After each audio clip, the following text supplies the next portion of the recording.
Nasci em Jundiaí, no dia 7 de abril de 1953. Curiosamente, Dia Internacional da Saúde e Dia do Jornalista. Sou filho de Olinda e José Brombal, ambos com ascendência italiana. E sou o mais velho de uma família de 12 irmãos. Tenho 4 irmãos homens e 7 irmãs mulheres, todas chamadas Maria. A minha infância passei no bairro da Vila Ares. Nós morávamos na Avenida Fernando Ares. Estudei no primário lá na Escola Paroquial da Vila Ares e até hoje eu me lembro da minha primeira professora, aliás, das primeiras. A primeira foi a Valquíria de Almeida, filha do Arquimedes. Depois veio a irmã Hilda, a irmã Úrsula. A escola era dirigida por freiras. A diretora ainda me lembro, a irmã Teresa, brava que era uma coisa. Bom, depois de um certo tempo, fui estudar em seminário. Fiquei 2 anos com a congregação redentorista, mas não era para mim aquilo. Afinal, vida de padre não é comigo. Bom, depois disso, voltei, estudei e tal, e comecei a trabalhar. Aos 13 anos, tive meu primeiro emprego. Foi no Cine Vila Ares, onde hoje é o salão da paróquia, em frente ao Colégio Divino Salvador. Eu fui trabalhar com o Max Geringer e o gerente do cinema era o João Soares, um amigo do meu pai. O Max era ótimo em desenho e eu, malemar, sabia fazer as letras. A gente tinha que fazer os cartazes dos filmes que iam ser exibidos. E era praticamente um clichê. Filme de terror, o Max desenhava a caveira. E a gente escrevia o nome do filme, com Vincent Price, Boris Karloff, gente antiga. E a gente escrevia do lado de dentro com guache. Depois, quando os filmes saíam de cartaz, você limpava o vidro com um pano molhado para colocar o novo filme. Depois disso, fui trabalhar na SICA. Fiquei 1 ano na SICA. Mudei-me para Ferraspari. Só que ficar dentro de escritório, preso numa escrivaninha, tudo certinho, burocrático, não é comigo, eu não nasci para isso. E um dia resolvi pedir emprego numa rádio. Vim ao centro da cidade e na rua Barão de Jundiaí, 954, onde depois foi loja de tecidos 3R e onde é hoje a Casa Bahia, era a rádio Santos Dumont, AM, ou Onda Média. E havia um senhor corpulento, bem na porta. A rádio, a entrada era um corredor comprido e ao lado tinha o auditório, onde o dono da rádio guardava seu carro, um Impala. E aí eu perguntei para esse senhor: o que o senhor faz aqui? Ele falou: eu sou o dono. Era o comendador Gumercindo Barranqueiros, que hoje é nome da Estrada da Malota. E eu falei que queria trabalhar em rádio. E ele me perguntou: você sabe bater a máquina? Bater a máquina seria datilografar, ou numa linguagem de hoje, digitar. Bom, passei a trabalhar na rádio, fazendo primeiramente a programação para a censura. Naquela época havia obrigatoriedade de 60% das músicas serem nacionais e 40% poderiam ser músicas estrangeiras. E a gente tinha que fazer uma relação em 6 vias: nome da música, cantor ou cantores e autores. Essa relação era enviada ao Departamento de Polícia Federal em São Paulo, a censura, e voltava carimbada, porque a gente fazia dar a proporção certa. Se a gente ia tocar 60% nacional ou não, era outra história, mas oficialmente eram 60%. Com o tempo, passei a falar em rádio, às vezes substituindo o filho do Gumercindo Barranqueiros, que era o Claudinei Barranqueiros, hoje nome daquele viaduto aí na Via Anhanguera. Ele fazia 2 programas. De manhã era Você é Quem Manda e à tarde o Boa Tarde Juventude. Boa Tarde Juventude era um programa que você atendia telefonema e a pessoa escolhia uma música. Escolhia em termos, né? Porque você dava opções. Você tinha, digamos, 6 músicas para ela. E ela escolhia uma, aí tinha aquela coisa, ofereço para minha mãe, ofereço para o meu amor, meu namorado, enfim. Depois disso, passei a trabalhar também com o Ival Miyahara. O Ival Miyahara era um comerciante japonês, lógico, aqui do centro, e ele tinha um programa das 6h30 às 7, chamado Hora Nipônica. Ele falava em japonês e eu tinha um papel, ele ia me dando sinal de eu falar em português. Então ele começava, Minasan konbanwa Hora Nipônica, o Saishima. E eu, boa noite, senhoras e senhores, está no ar a Hora Nipônica, obrigado, tal. Um monte de gente achava que eu sabia falar japonês. Bom, o tempo passou, me mudei para trabalhar em jornal. Fui trabalhar no Jornal da Cidade como revisor à noite. De revisor passei a repórter policial, quando chegou Valdemar Gonçalves, um grande mestre, e daí para frente minha carreira deslanchou como repórter.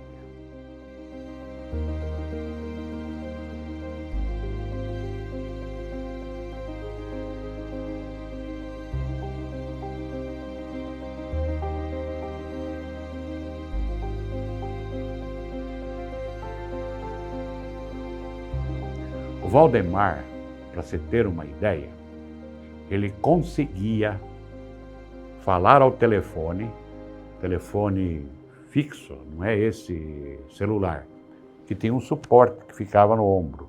Ele falava no telefone, conversava com você, via TV ou via rádio e escrevia, tudo ao mesmo tempo. Valdemar foi de grande ensinamento, hoje ele também é nome de praça, aquela praça que tem na entrada, começo da Imigrantes, da Frederico Zanampa, Avenida dos Imigrantes, aquela praça em triângulo chama-se Praça Valdemar Gonçalves. O Valdemar, inclusive, foi um grande incentivador da criação da APAI aqui em Jundiaí. Durante o tempo com o Valdemar, aconteceram coisas engraçadas, muita molecagem. Eu vou contar algumas. Uma foi a criação da história da loira, a loira que aparecia em banheiro, que saía do espelho, que aparecia em escola. E tudo começou com uma visita que o Arlindo Cardoso, Carijó, e o Paulo Furuta, meu grande amigo, os dois fizeram uma visita a uma fábrica chamada Fionda, que ficava em Várzea Paulista. Essa empresa fabricava bonecos e brinquedos para parques de diversões. O Furuta tirou fotografia de uma boneca loira, assim, feia para danar, e mostrou a foto lá na redação. Quando o Valdemar viu a foto, ele falou assim, nossa, parece um fantasma. Foi a deixa para se criar a história da loira, que começou aqui em Jundiaí e com o tempo extrapolou, foi para o Brasil, a partir de quando o pessoal do jornal Notícias Populares ligou e pediu para reproduzir a história. Fiquem à vontade. E não deu outra. Essa loira deu tanto trabalho aqui em Jundiaí. Teve clube que suspendeu o baile de aniversário porque disseram que a loira saía do espelho do banheiro feminino, toda de branco, com um algodãozinho no nariz. Fantasma. Teve escola que precisou suspender aula, porque ninguém queria entrar. Medo da loira. Bom, essa história depois, com o tempo, foi arrefecendo, né? Foi esfriando e parou. A outra molecagem foi quando a gente criou a história fake news mesmo, do cachorro que virava demônio. Então a história era mais ou menos o seguinte. Um vigilante noturno, caminhando em suas rondas, estava sendo seguido por um cachorro preto. E ele, incomodado com aquilo, pegou uma pedra e tacou no cachorro. Quando essa pedra chegou no cachorro, atingiu o cachorro, virou fumaça. E ele sentiu um forte cheiro de enxofre. Conclusão, esse cachorro era o demônio. Quando a história estava pronta, eu até falei, viu, isso não cola. A gente precisa dizer quem é. Aí fui tranquilizado, viu, publica, amanhã tem meia dúzia de vigilantes aqui dizendo que viu. E é verdade, porque o povo é muito sugestionável. Publicamos a história, fake news total, como era da loira, e no dia seguinte tinha 4 vigilantes lá na redação para dizer que tinham passado por isso, que esse cachorro o acompanhou em diversos pontos da cidade. Aí sai a matéria com fotografia, nome, endereço, tudo. Aí a história ficou mais, mas não fez tanto sucesso como a loira. Bom, depois de um tempo, eu fui trabalhar em Sorocaba, no jornal Cruzeiro do Sul, a princípio, fiquei 2 anos e pouco lá, e depois no Manchester News. E acabei voltando para Jundiaí, onde fiquei até 77 no antigo Jornal da Cidade. Eu digo antigo porque hoje Jornal da Cidade é uma marca nossa, do grupo Novo Dia. Tem nada a ver com aquilo lá. Até que eu percebi que não estava ganhando o suficiente, eu tinha recém-casado. Saí e fui trabalhar na Argos, Argos Industrial S.A., onde hoje é o Complexo Argos. E lá entrei como assistente de desenvolvimento de produtos na confecção. Lá eu fiz alguns cursos, inclusive de técnico em tecidos e confecções, já sei até fibra de algodão, peso de tecido, bom, aprendi de tudo. Saí de lá como gerente de confecção. Mas nesse meio tempo, à noite, eu ia para o jornal, fazer meu bico, digamos. Depois da Argos, trabalhei em uma outra confecção em São Paulo, não gostei. Acabei entrando no Instituto Universal Brasileiro. O Instituto Universal Brasileiro era ou é uma escola por correspondência. E acredite em uma coisa, quando eles faziam a propaganda em revista, não existia internet, vamos deixar bem claro. Com a fotografia do fulano dizendo, olha, eu era um trabalhador da roça, eu fiz o curso de radiotécnico, hoje eu tenho a minha oficina. Era verdade. Formou muita gente num monte de curso, e a gente produzia as apostilas e uma revista mensal. Aí também não estava bom, porque esse ramo de comunicação, infelizmente, remunera meia dúzia, bem, o resto fica na saudade. Aí apareceu uma oportunidade de trabalhar na companhia Hering, cuja sede é em Blumenau até hoje. A Hering havia comprado uma empresa chamada Bluebells, fabricante das calças Wrangler, jeans Wrangler, e transformou-a em Brasblue. Essa fábrica ficava no Rio de Janeiro.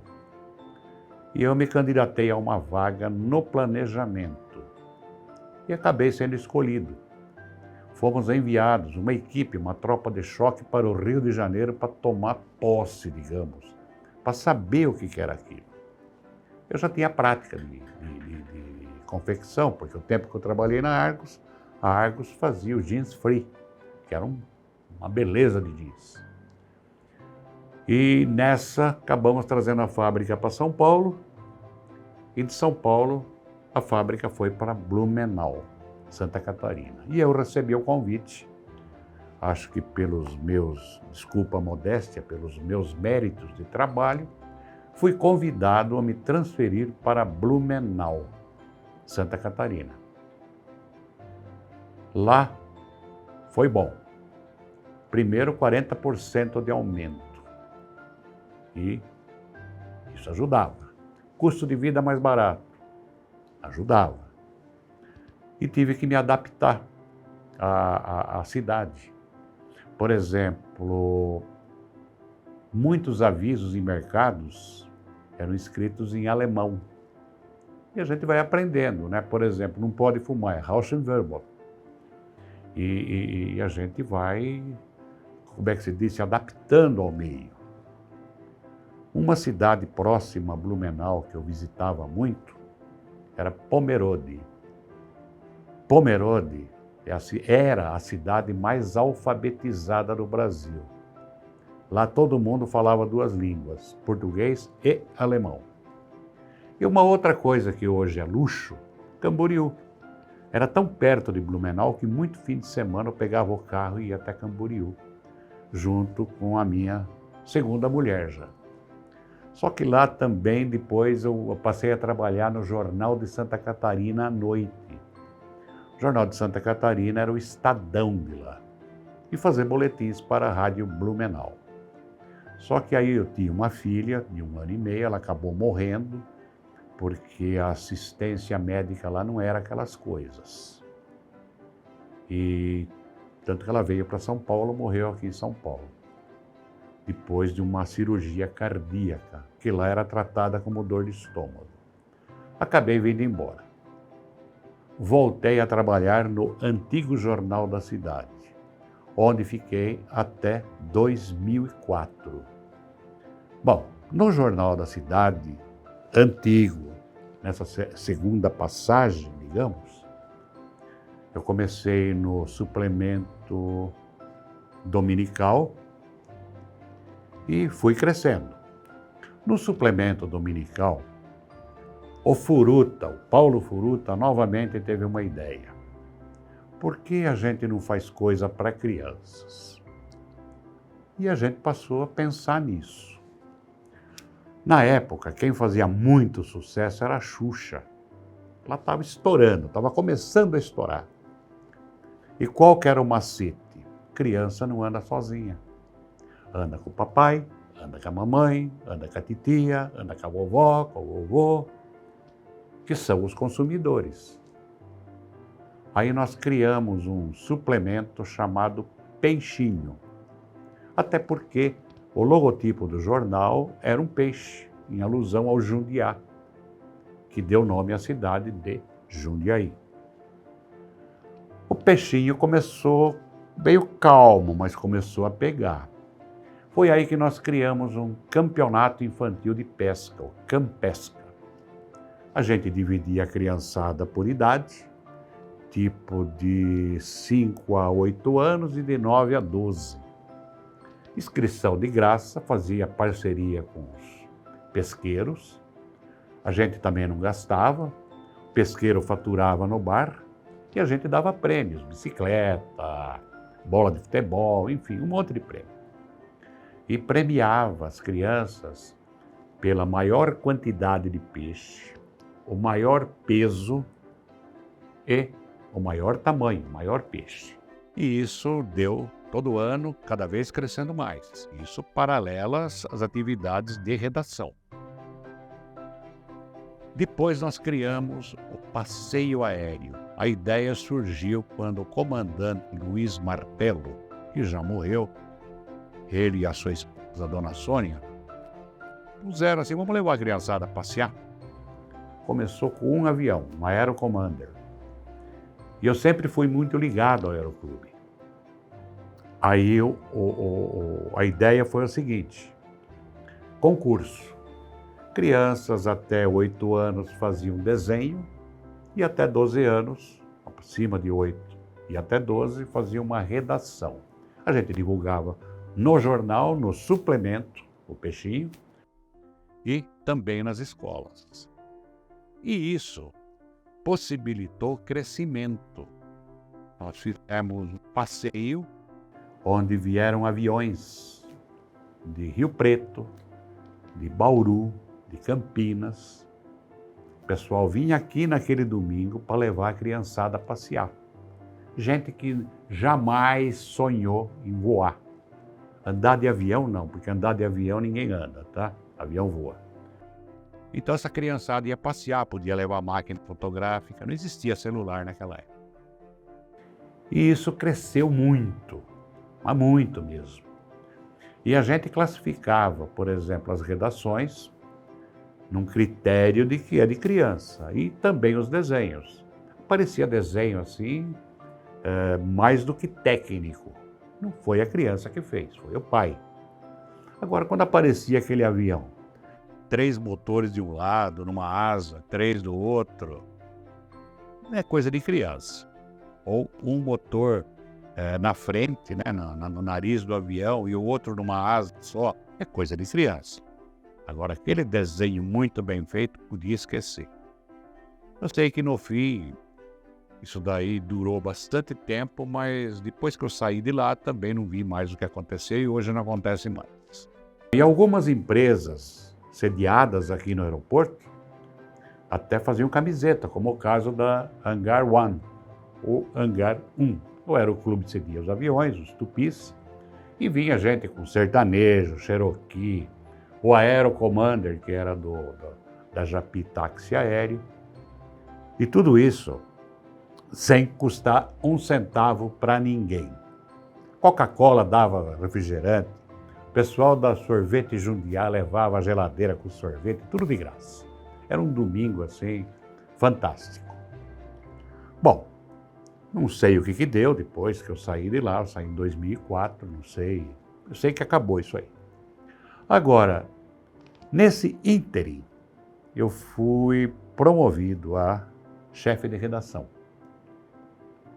O Alcir de Oliveira era o redator-chefe e eu chefe de redação. A gente tinha um cargo, digamos, equivalente. Eu ficava durante o dia preparando o material, comandando o pessoal de reportagem, fazendo as minhas reportagens e entregava para o Alcir fazer o fechamento e completar o que precisava. E foi nessa época que a gente fez um pouquinho de história aqui em Jundiaí. Por exemplo, eu sempre saía com o Furuta, Paulo Furuta, meu companheirão. Morreu, coitado. Covid o levou. O Furuta era discreto. Ele tinha a máquina fotográfica que ele tirava a lente, punha no bolso e o corpo da máquina em outro. E tal como ele, eu não usava crachá, nem pendurava crachá, nem enfiava credencial na cara de ninguém. Eu ia na cara dura, e sempre com blazer, com paletó. E uma gravata de prontidão se precisasse. Uma tarde, a gente resolveu ir na prefeitura, o prefeito era o Valmor Barbosa Martins. Nós fomos à prefeitura ver o que estava acontecendo, tipo novidade. Quando tomamos o elevador, 2 pessoas tomaram o elevador com a gente. Mariano Gregori e Nelson Zanella dos Santos. Eles eram diretores da SPAL, Sociedade Paulista de Alimentos, e foram falar com o prefeito. Apertaram o botão lá, 8º andar, a gente foi.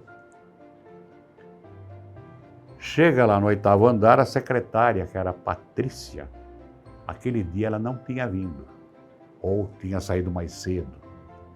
Então a gente, peraí, tem coisa aí, né?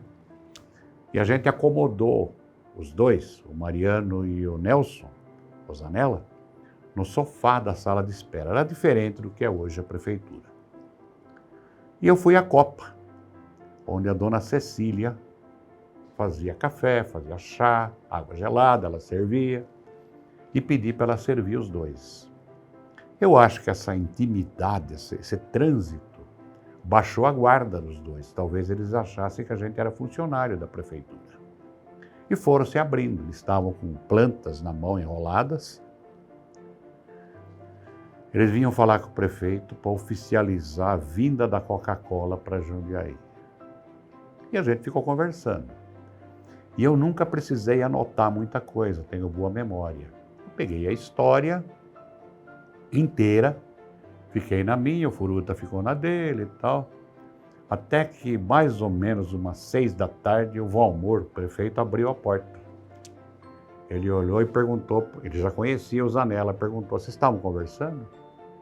Ele falou, a gente está conversando aqui. São jornalistas.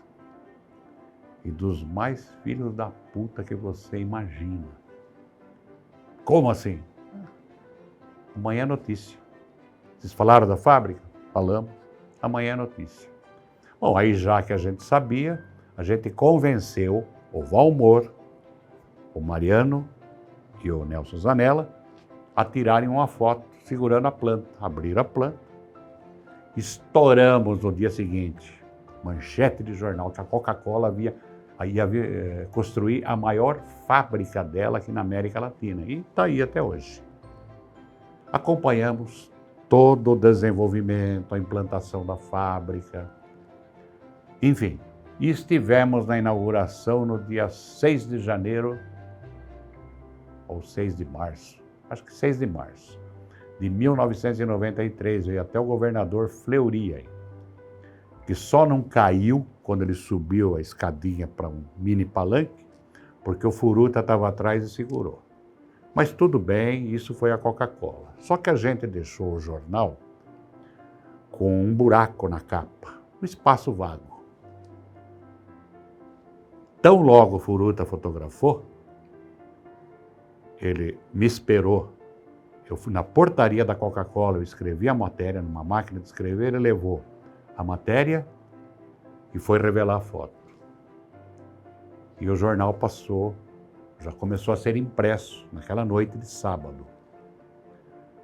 Quando o pessoal estava saindo da festa, começou a receber o jornal com a foto e a notícia da inauguração. Uma festa e tanto, um jantar numa tenda enorme com o show da Daniela Mercury. Naquele tempo a Ivete Sangalo nem existia quase. Ela era da banda Eva e tal, mas não tinha projeção. A projeção era Daniela Mercury. Enfim, tempos depois, numa reunião de corretores de imóveis, do qual eu participei assim meio bico, meio convidado, eu pesquei outra notícia. Tinham vendido um terreno para a Pepsi Cola, em frente à Coca-Cola. Não tive dúvida. Consegui mais informações. No dia seguinte, Pepsi Cola em Jundiaí, em frente à Coca-Cola. Aí, fui motivo de riso, de chacota, você está sonhando. Não estou, calma. Até que está lá a fábrica da Pepsi Cola, que hoje é Ambev. Mas foi a gente que descobriu. Uma outra coisa, o shopping suspenso que tem na Bandeirantes, Serra Azul, se não me engano. O Jacob Federman era o dono daquelas terras. Quando foi construída a rodovia dos Bandeirantes, todo mundo que tinha terra se apressou a vender para o governo do estado para passar a rodovia dos Bandeirantes. Aliás, estive na inauguração da rodovia. E o acordo do Jacó com o governo foi outro. Eu dou a terra, mas eu quero construir o shopping suspenso, que é um modelo que já existe lá no exterior. E está aí o shopping. Acompanhamos toda a construção do shopping suspenso na Bandeirantes. Estivemos na inauguração. Um posto de gasolina em cada lado, depois veio o Hop Hari, o Ed Wild, enfim. A gente que teve a primazia de noticiar isso aí. Uma outra coisa, a gente descobriu que Jundiaí ia ter uma usina termoelétrica. Seria lá para o lado do Ermida, por aí. Só que o projeto não foi em frente. Dentro de redações, a gente dava baile. Por exemplo, teve um show da Xuxa aqui em Jundiaí, no Campo do Paulista. A Xuxa estava estourando. A música era o Hilarie. E esse Hilarie, para você ter uma ideia, tocava em boate, em balada de adulto, e era música para criança. Nesse show, a produção, que era Sunshine, se não me engano, contratou 200 seguranças, não só para Xuxa, vamos deixar bem claro. Mas tinha segurança no campo, arquibancada, portaria, enfim, havia 200 seguranças. Eu fui com o Furuta lá, o show era um domingo à noite.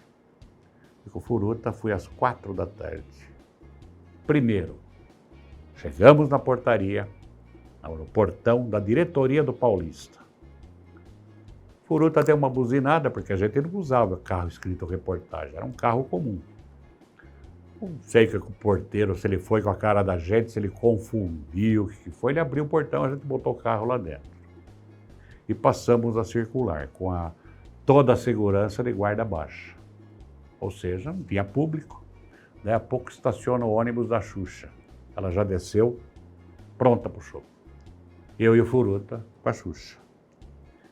Bom, teve o show. O mais engraçado foi no fim, porque aí as seguranças estavam espertos, né? Tinha público, aquela coisa toda. Quando a Xuxa desceu do palco, saiu o Furuta. De onde? Embaixo do palco. Deu na cara da Xuxa. Assim. Ou seja, aquele dia nós demos um baile em 200 seguranças. Uma outra coisa interessante, tempo de redação, foi uma comitiva de Iwakuni. Iwakuni é a cidade irmã de Jundiaí, é lá no Japão.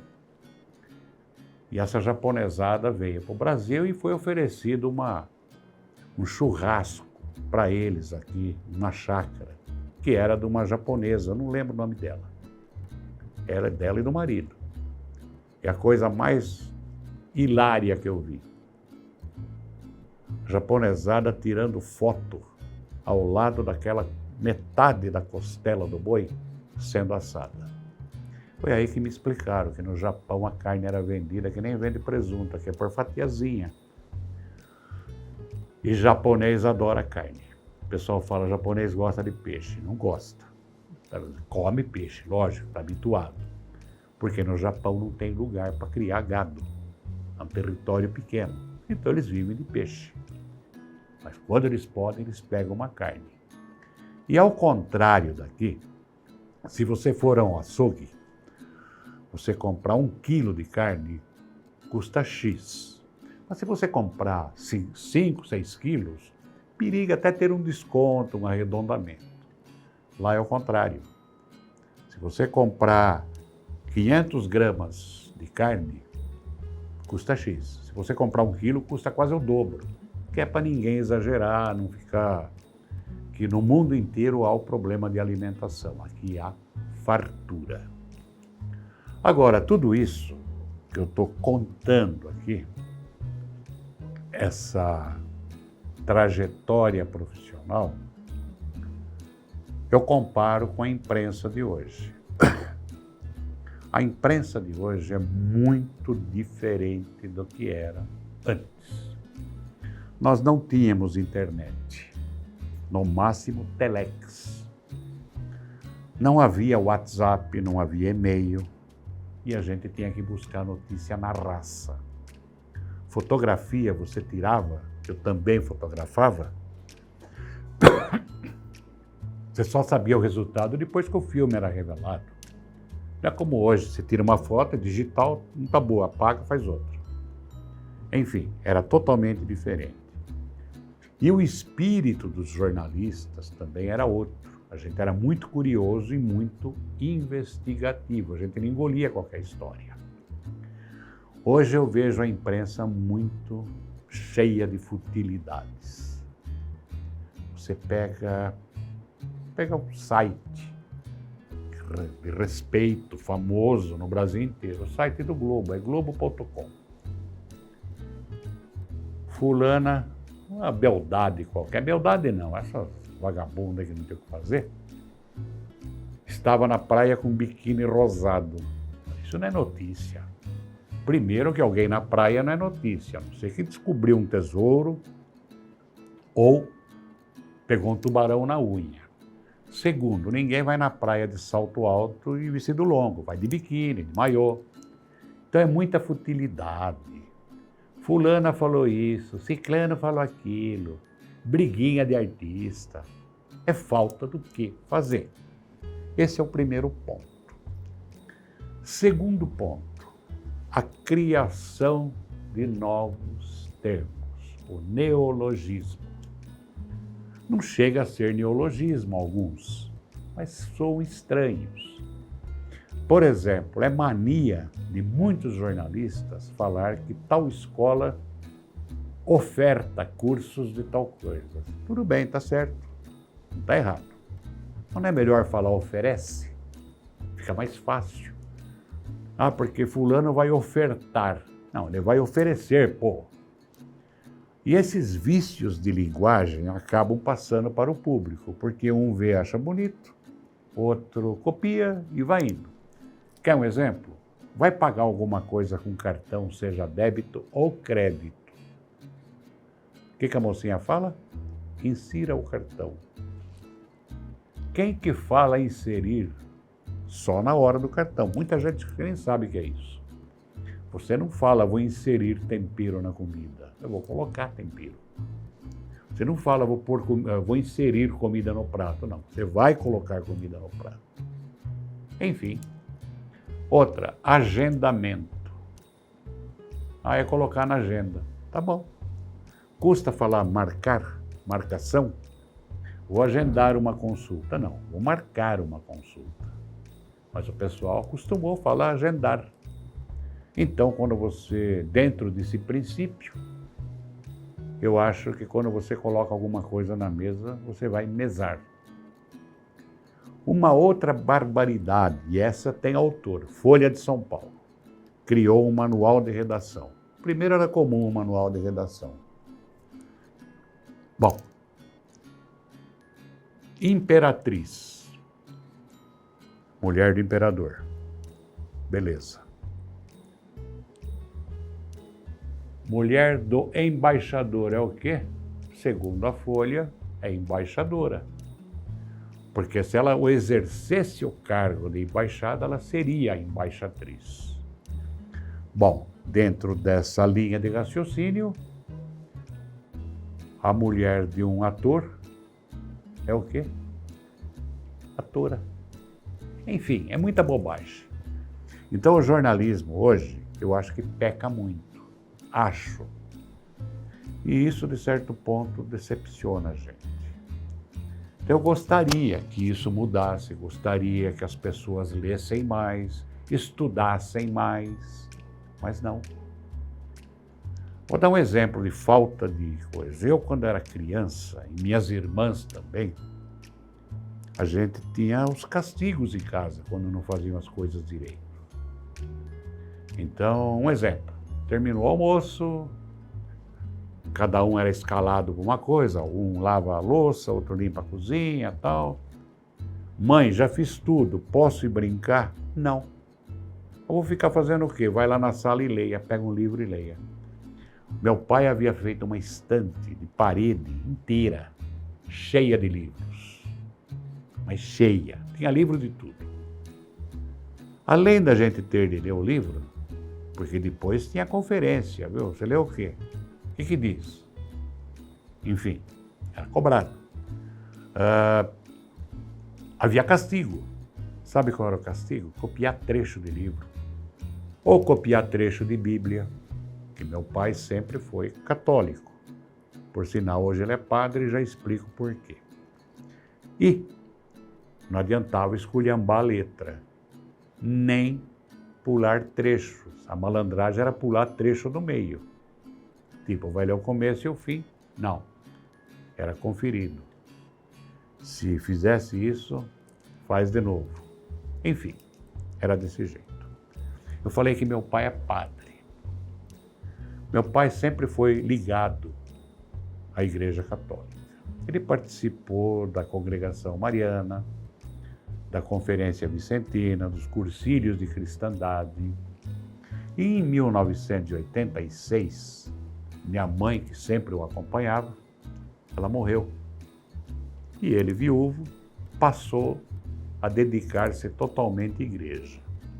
Até que, a convite do então bispo diocesano, o Dom Roberto Pinarello de Almeida, ele se preparou e em 1995 ele foi ordenado padre.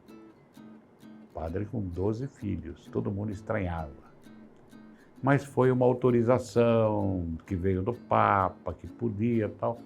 Bom, ele esteve em diversas paróquias, tanto em Jundiaí como fora de Jundiaí. Chegou a ser vigário da catedral, vigário da Catedral Nossa Senhora do Desterro, ele me explicou. Não era assim um cargo de promoção. A razão era, no centro da cidade havia muitas pessoas idosas que frequentavam a catedral. E puseram um padre mais idoso lá para atender essa gente, que foi meu pai. Hoje ele tem 96 anos, completados em agosto. Toma seu vinho, come sua polenta, seu fígado, sua macarronada e está aí, sem precisar de grandes coisas. Agora, voltando à parte de imprensa. Todo mundo diz que os jornais morreram. Alguns sim, por falta de credibilidade. Fala-se de fake news à torta e direito. Fake news é o que a gente fazia naquela época, que criava história. Uma vez nós criamos uma história, até época do Valdemar, de um sujeito que se enforcou depois de descobrir a traição da mulher. Era coisa de chorar. O nome era fictício, o nome da mulher era fictício, o endereço ficou confuso para ninguém. E nós até arrumamos uma fotografia publicada no jornal inglês do sujeito, como fosse ele a vítima. Isso sim era fake news. Não essas besteirinhas que esparramam agora. Enfim, eu vivi uma época, não me arrependo, cheguei aos meus 70 anos bem realizado. E hoje, a única brincadeira que eu preciso suportar, mas de uma boa, é a do meu sócio, Rodrigo, que ele diz que meu pai só se tornou padre para ver se livrava a minha alma do inferno. O que eu duvido, vai precisar muita fé. Enfim, tenho 3 filhos, nenhum é jornalista. São 2 moleques em termos, né? O mais velho tem 35, o do meio tem 32 e a menina tem 26. Ninguém quer saber de jornal. E eu acho que eles estão certos. O negócio é ganhar dinheiro. O negócio de poesia, de escrever. Foi bom, não é mais.